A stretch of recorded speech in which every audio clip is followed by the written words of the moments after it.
Sa mundo ng dilim kung saan nag-aabang ang panganib, isang kwento ng pag-aalala, isang lihim kinikimkim sa dibdib para sa daigdig. Tahanan natin, humihiling ito ng babala, mga darating na kalamidad, ang pananawagan nito'y nakalulula. Sa gitna ng pag-unlad, landas ng ating nilakaran, ngunit di natin nalalaman, nagdulot ito ng galit ng kalikasan.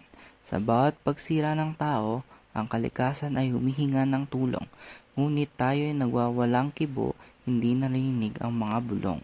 O, ang mga gubat noong kahapon, ngayon nagbabago. Ang mga kulay ng masigla ngayon ay naglalaho. Sa bawat mataas na puno, isang awit ang nawala, at ang mga bunga nito mararanasan ang parusa. Ang kalangitan, dating malinaw at malinis, ngunit sa polusyon, ito ay di makatiis. Ang mga pakpak ng mga lumilipad sa dumi nag-aalinlangan ang kanilang kalayaan sa kung saan ay nawalan. Ang kalangitan, dating malinaw at malinis, ngunit sa polusyon, ito ay di makatiis. Ang mga pakpak ng mga lumilipad sa dumi nag-aalinlangan ang kanilang kalayaan sa kung saan ay nawalan.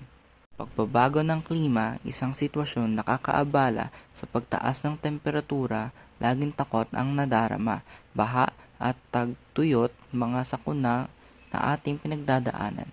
Ang galit ng kalikasan, ating mundo'y nagiging hindi ligtas na tahanan. Ngunit may pag-asa sa ating loob, isang liwanag na dapat nating tumain dahil nasa kamay natin ang kapangyarihan ng pagbago sa lakbayin. Tayo'y magkakapit-bisig sama-sama sa pagdindig upang tayo marinig mga himig sa ating bibig. Yakapin natin ang kalikasan, gawin natin ang tama, linisin, pagandahin at mahalin ng sama-sama. Dahil ang kinabukasan ay nasa ating mga kamay, ang susi na magbibigay sa ating ng tulay. Sa isang mundo kung saan narito ang paraiso, kalikasang ligtas at malayo sa abuso.